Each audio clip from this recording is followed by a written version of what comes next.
Hey everyone, welcome back to Fakafon's Games, where we make excellent games. PC software juggernaut Mike Murkonoft has announced today that it will enter the console market with their very own gaming console called the M-Box. Yeah, look at that M, isn't that an amazing shape? Everyone wants to play the M-Box. Look at that controller. You know, the Xbox controller was always huge, and I do have to wonder why they made it that big. Maybe they were not used to making controllers? Or maybe because there was more buttons. Do you know the white and black one? You know, I don't think I've ever seen the white and black button other than on the first Xbox. Did it appear again, or am I just drunk? Anyway, first demonstration have been quite impressive, but we have to wait and see how it fares against the popular Dreamcast and the Play System 2. We'll see. Active Visionaries. The game meets the required ratings. We're looking forward to future business. You know, you could show a little more enthusiasm, asshole. Anyway, let's reshow some stuff. Let's see now. Multi-genre is too costly, so we'll just go with dialogue trees for now and some more topics. Yeah, rhythm! Woo! Today, the new game platform PlayStation 2 has been released. Oh my god! Alright, post-analysis is ready. Pirate and Adventure is great. Gameplay is not very important, and doing it on the Test 64 was a good thing. Alright, nice. I was afraid it was not going to work because it was Adventure on Nintendo 64. And if I'm trying to name an adventure game of Nintendo 64 off the top of my head, there's nothing. Nightmare Creatures? No, that's more like a fighting game. Can you name an adventure game on Nintendo 64? Uh, no, nothing's coming to mind. Really, nothing at all. The launch of the PlayStation 2 has been a phenomenal success. Some people had to buy it off on eBay because it was not enough in the market. 5 times the normal price. Like when it came out, it was like, I don't know, let's say $400. So people would spend close to $2,000 just so they could play this console. They were like, I cannot wait for like another week. I gotta play it now. Jesus. While Voney's managed to have the most successful launch in history, the sales of Venom's Dreamcast have plummeted. Yeah, that's what I was saying earlier. You know, it's kind of a tragic tale, really, the tales of Sega where it rised and fell.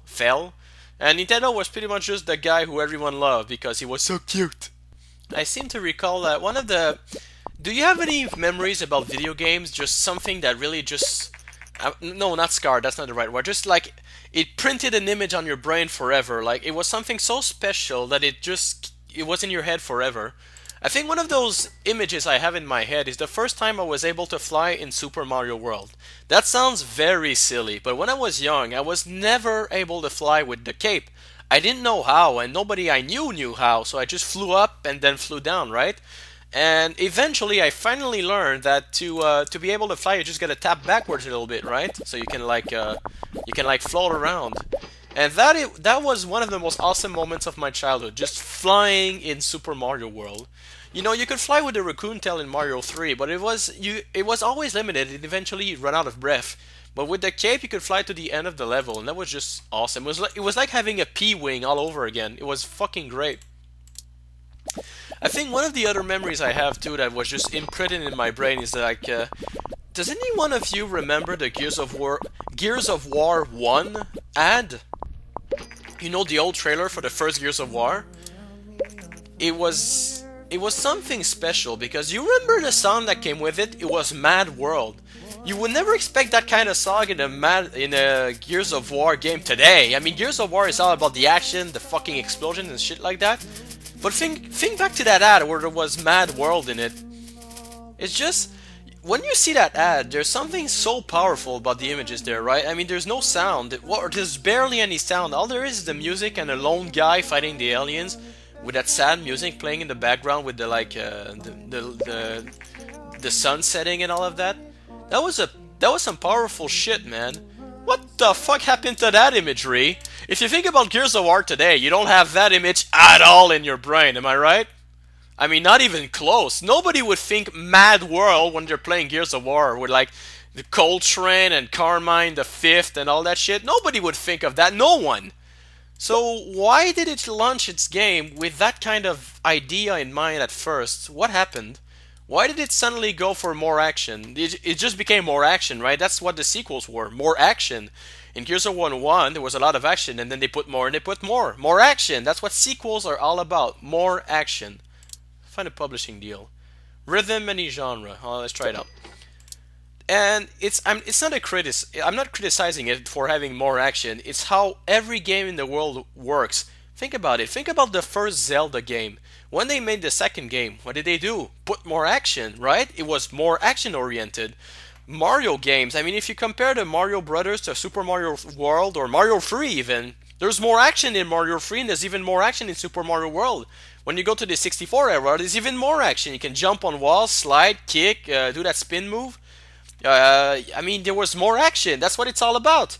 Even if you think about video game reviewers, even like think about the angry video game nerd. Sorry, what did he do when he made more videos? It was more action. Think about the nostalgia critic. His first videos were more calm, and what happened? He had more action. And that's pretty much how the sequels go. Think about the cinema. Think about movies. You see the first movie, second movie is going to be what? More action. It's always more action. Think about all the horror movies, all the horror games. They'll always have more action in the sequels. This is how the sequels work. More action. Why do we want... If there was a Game Dev Tycoon 2, there would be more action. People would probably move around. Maybe doors would open. Maybe people would come in. People would be playing over there. There'd be more action. This is what sequels are all about. Now, why is that? Why do we always want more action in our video game, right? I mean, you think about horror things, like horror games. Why would you want more action on that? Fakafon's Dancing Groove. Yeah, that's a stupid name. Why do you want more action? It's because, as human beings, I guess, it's hard to say. I'm really not the good guy to ask this. But if I were to say why, I'm trying to think, but I also have to concentrate on this. I'm fucked up. Anyway, if I were to say why we always want more action, or none that we're aware of it, it's just everything we do is gonna have more action when we do a follow up of it. I guess even books have more action on their continuation, right? Let's be modest here. Why is that? Why do we always want more action? And if sometimes we get more action, and you stop scratching your head? Sometimes we get more action, and then we're disappointed because we realize we didn't really want more action. It just came with the territory. It's a weird thing. I can't explain it. I wish I could. I'm grasping to get the words here. I cannot put into words the natural progression in which everything that has a sequel gets more action in it. I'm trying to think of an example of a sequel that has less action in it, or at least the same amount. But again, I'm struggling. I'm not finding anything. Let's see now. If I was gonna graphics, sound, and less on world design. Beverly, you should go there, and you should go there. Actually, yeah, good enough. It's not easy. World design, but what? There we go. If you have not enough point in one of the sliders, you're gonna have a percentage here, which means the thing is not gonna be fully completed when the time's up. So it's always ideal to do 100%, like that, because you don't want to have you don't want 89% sound on the game. It'd just be silly. So yeah, I think most of the sequels always have more action in it because it's just the natural progression of things, I guess. That's just how it goes. Whether we want it or not, whether we think about it or not, it just goes without saying that a sequel is going to have more action. And by more action, I don't necessarily mean like people jumping around or explosions or people like yelling. I just mean it's going to be more dynamic one way or another. And one of the easier way to make things more dynamic is to make a gameplay more active, like with more enemies, more moves, or more things happening. Even games that don't move a lot will be more dynamic in a sequel. Okay, I don't know how you put dynamism in a book, but I guess the words will do the work for you. Let's do another game report. Now, I went off on a tangent. What the fuck was I talking about? Oh yeah, my memories. So yeah, when I saw that trailer for Gears of War with, you know, Mad World, all that sad music and like that action, it looked like an amazing series to me until woohoo, an outstanding game. My new favorite, Fakafon's Dancing Groove. Ah yeah. Until everyone realized, well, the game is not really about the drama. It's more about the action. It's more about the characters like defeating the odds because there's so many aliens and there's only like 2 or 4 of them and they still succeed because I guess their armor is fucking awesome or something. Market is normalized. Oh well, that's a bit bad for me because it was a young tendency and I made a game for young. Let's see. Rhythm and casual is great. I mean, I don't know what else I would put rhythm. Simulation, strategy, action, maybe action. World design is not important, good, and young on PlayStation 2 is good. Alright. I won't say I've been disappointed with the Gears of War series because that's not true. I like the Gears of War series. It's a good whoops. It's a good series. It's just Fakafon's game surprises us again with a very enjoyable game. Rarely have I seen such responsive game controls, a true joy to play. Only a game with unicorn trained both pirates and ninjas could possibly be better. You know what? Yorg longer. I'm not disappointed with the series. I like it. It's just different than what the ads were gonna tell us. Well, that happens a lot, right? You get your expectations in a certain way because of the ads or because of some game reviews or just because of the name of the game or just the genre of the game. Like if you think about Brutal Legends, I think it was originally was marketed as an RTS game, which is it's not really an RTS game. Like a strategy game, not that much. Some people were disappointed because of that, but it's just when you come into that mindset, and it's of course not that. Of course, it's going to be a little not deranging, but just like since it's not what you've been expecting. Even though the game is good, it might get on your nerves because it wasn't exactly what you thought it was going to be. I wonder if a casual vocabulary game is going to work. Oh yeah, it's a great combo! So, casual game seems to work on the play system, so let's do that. I've come to realize something. I've never reviewed a Zelda game, I think. Have I reviewed a Zelda game? I don't think I've ever reviewed a Zelda game yet. Why is that? Why have I never tackled that big series, the Zelda games? I mean, I've played some of them. Played a lot of them, even. Now, of course, as time goes on, I play less and less games because I don't have time anymore. Because, you know, that's part of being old and an adult. Life sucks and it catches up to you, and you have to work, and you have responsibilities and taxes. I don't have as much time as I did when I was a kid. Or maybe I do, but since I have responsibilities now, I have to do other things before. Boss, I've discovered some fans have... Wait. I've discovered that some really dedicated fans of Fakafon's Aftershock have created a fan game using a lot of the materials from our game. They don't make any money, and it seems to do it for the fellow fans. Our legal advisor strongly suggests that we shouldn't allow this to go on. What do you want to do? Now, see here, they don't make money from the games they're doing, but it's a game that's almost identical to ours because they use the same materials, so people will stop buying Fakafon's Aftershock. Well, since I'm not selling anymore, I think I don't give a fuck, so they can do whatever they want. They want to do another Fakafon game? Be my guest. Hey, more Fakafon on the market? I don't. If my name gets more popular, it's better for me. More Fakafon, more power. Let's devil design. This is a problem. Let's try reversing that. No, that didn't work. Okay, let's put him here. You go there, or actually go there and go there. Yeah, it sort of works. It's not the best combination. I really need some better guys. I need to train them is what I need to do. Hi, I'm Denise Reed, the main developer of the Fakafon's Aftershock fan game. You've informed us that your legal department advised you to stop us, and you didn't do it, so we're very grateful. Well, no problem, Denise. Fakafon's game is the best company in the world, and I'm glad to be part of the fan community. Oh, thank you, Denise. That got me right here, man. Right here. Woohoo! Happy face! I gotta wonder why I don't make any Zelda game reviews. Maybe because the game is long, and my memory is kind of shoddy, so I don't want to review a game that I played like a long time ago and just be completely wrong because I didn't remember it right.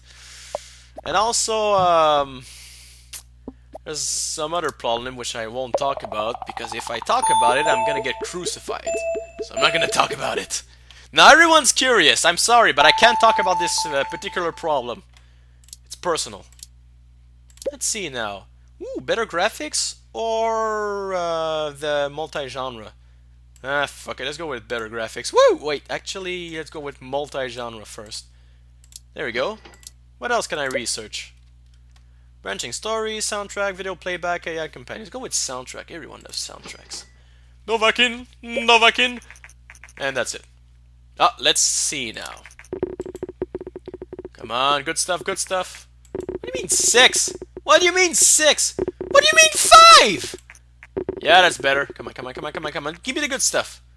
Ah, fuck. I think I failed my contract too. Shit. And the game's starting to lag. Just to fucking piss me off. Small booth. I don't have any money. Fuck you. Well, it's still selling a lot. The game doesn't live up to expectation. As per contract, a penalty will be applied. Ouch. Wait, that's it? That's it? Still making money. Oh, thank God. I thought it was going to be more brutal than that, but no. Another one of those memories I have etched in my mind is Commander Keen. Now, I'm not talking about the reviews I made about Commander Keen. I'm talking the first time I played Commander Keen, believe it or not, I was at the hospital. I mean, what the fuck, right? Woohoo, we got 100,000 fans. We can self-publish medium games now. Don't need contracts anymore. Fuck you! So I was at the hospital because I had a problem with my eye, which I still do today, but it's better now. And there was a computer there, and they had Commander Keen. So me being a video game fan and having nothing else to do in the hospital, I just played the shit out of Commander Keen, and I loved it.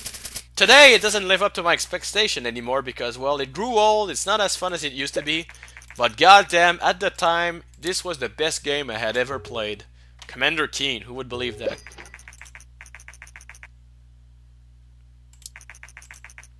Vena fans worldwide are disappointed, as a beloved part of gaming console history is coming to an end. That's right, no more Dreamcast, no more Sega console. This was the end, folks. You know, this is kind of interesting. I think there's a memory card. You know, the memory card for this was like a portable mini-game system. Like, you could play some mini-games that were about the games that were in the Dreamcast. Like, let's say you were playing, I don't know any Dreamcast game. You were playing a Dreamcast game like Soul Calibur, for example. And in your memory card, you can do some mini-games to unlock stuff on your regular game. So inside the memory card, you can unlock stuff for the game. That was just awesome. Kind of a nice feature. Well, she's getting less sucky now. Her stats are getting pretty average, which is pretty good considering she started with sucking. He's still pretty good, but I don't have any research point. I think I'm going to have to train them in research because I'm not getting enough research point. Well, I discovered what sequels are thanks to my friend. Basically, if you make a sequel, you're just going to have more hype because, well, you're making a sequel to a game, so of course you get more hype. I mean, that was logical. I'm an idiot for not figuring that out, honestly. Honestly. I can't talk tonight. Let's see now. Let's do a, what topics do I have? What did I not do yet? I